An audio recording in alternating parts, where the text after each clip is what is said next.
Hello, today is April 19th, 2025. I'm doing a Discus review between one of my throws and Art Burns of the USA. Um, as you can see, I'm not a tall thrower. I'm not a very strong thrower either. Um, while Art Burns was most definitely strong, he was on the shorter side when it comes to discus throwers, so I think he might be a good person to look at today. This video is very short because by the time I'm at my release, my cameraman was following the disc and not me.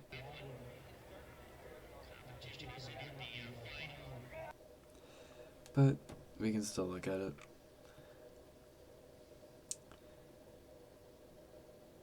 So as we get to the wind up,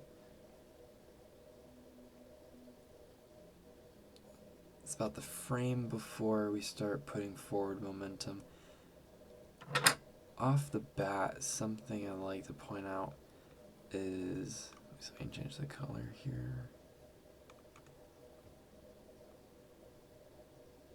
The shoulder separation, or not the shoulder separation, the level of the shoulders is very different between us. Actually, it's not too much different. His is a lot steeper. And this is partially because of the angle, but you can see his torso is. He's definitely at a lower angle than me. I don't know if that has too much of an effect, but it's something to look into. What it's doing for him at least. Let me find a better color for that. This disc is higher up on the shelf already. That's about parallel to the ground, while my angle is putting me about, it's a little lower. So just something to look into. This throw here goes about 65 meters. It was from the Olympics. I think the Olympics in LA. He did not medal in this, but he went to the Olympics.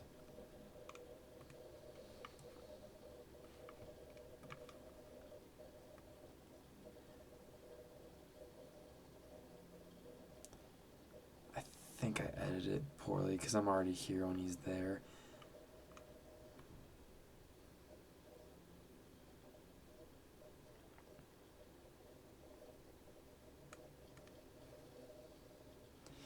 So here is a good point. Is I'm not getting on my left very well. I have a lot of that power on my left, but look at the shoulder and hip separation here. We have shoulders, hips, foot, almost a perfect straight line. Again, angle is different, but that's not as good. To fix this, I'd say I just need to focus on putting more of my weight on the left and doing it sooner. If I go back, I think I tend to start rotating my shoulders before my hips even get over. I mean, I start rotating them in place, but I'm not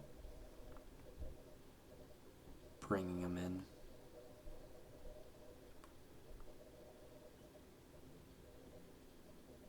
Yeah, they're just kind of rotating in. So that's a good thing to change. Get these hips, because I want to get that lined up with there. And so to initiate the throw, just moving the hips from here over there.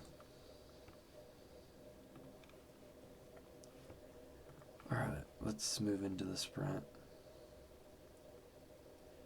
His throw is a lot faster than mine as well.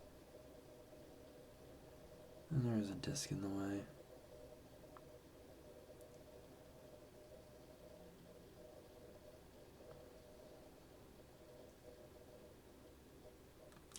So this is about point of contact. Um, these angles are almost entirely opposite of each other. You can see his separation is way better than mine.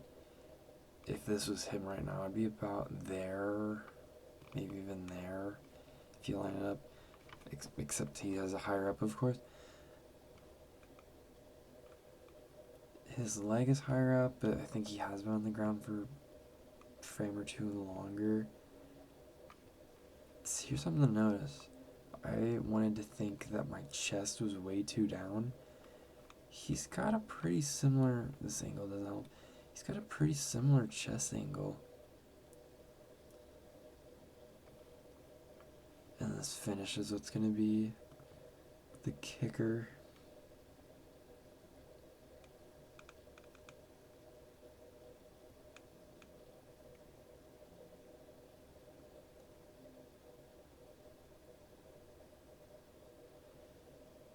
Okay, I'm going to look at his first because he plants before I do.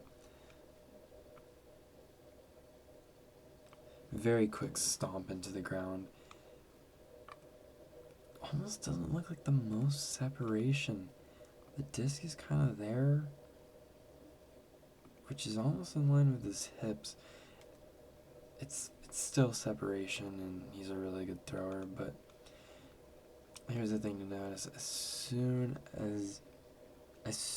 as the leg comes down, he is clearly on his toes, and he is rotating through. That knee is already facing the sector. The hips are coming in. That foot is faced about that way, and that's just a couple of frames in. Oops.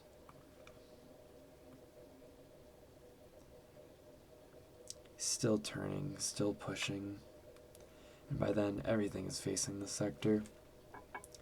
He's very tall, he's pushed up, and he jumps into his throw. He gets a lot of power and he switches. Yeah, he stayed really nice and tall at the end too. And let's compare that to whatever I did here.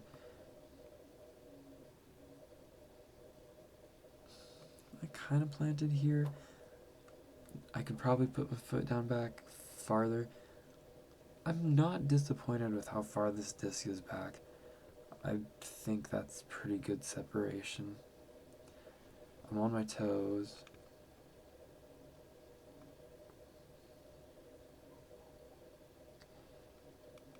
But I just want to point out, look at from this frame to this frame, no toe movement. I definitely need to get my foot moving throughout the throw. There it moves. It's so low. I don't know why it's doing that. I guess we can compare in a second. And then it follows through. And I don't switch. Or I don't pull the block arm either. Those are two separate things I can look at real quick.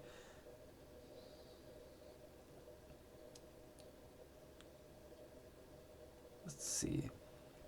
See, he gets his arm down there and his elbow's already pulling in. He's got a little angle going.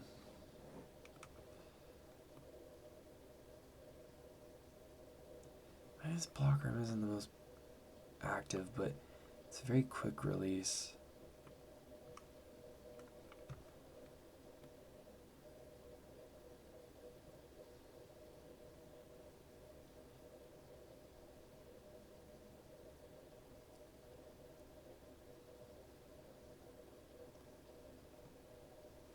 So, from what I see, I can prevent this disc from coming down really low here.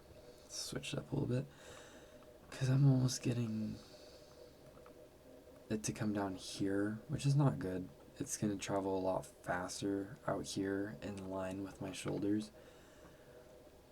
And I can do that by turning the foot in the middle. You see here? right before the plant, in line with the shoulders. And that's really good, that's what we want. Just a little bit farther forward, I lose all that separation. I am not pulling the shoulder in at all. And now I plant and I am completely throwing with my arm. So to fix that, make sure weight's staying on that toe, turn the heel, turn the foot in, turn the knee in, turn the hips in. This was a scratch to the right that would have been in if I was getting around, facing everything down the sector. And I really think just getting that hip involved would have put more tension on the disc too, which not only would have made it go farther to the left, would have stayed in bounds. So hopefully this helped anyone with their throws. I figured I'd make this to help myself, but hopefully it can be a benefit to you, and I hope you have a good day.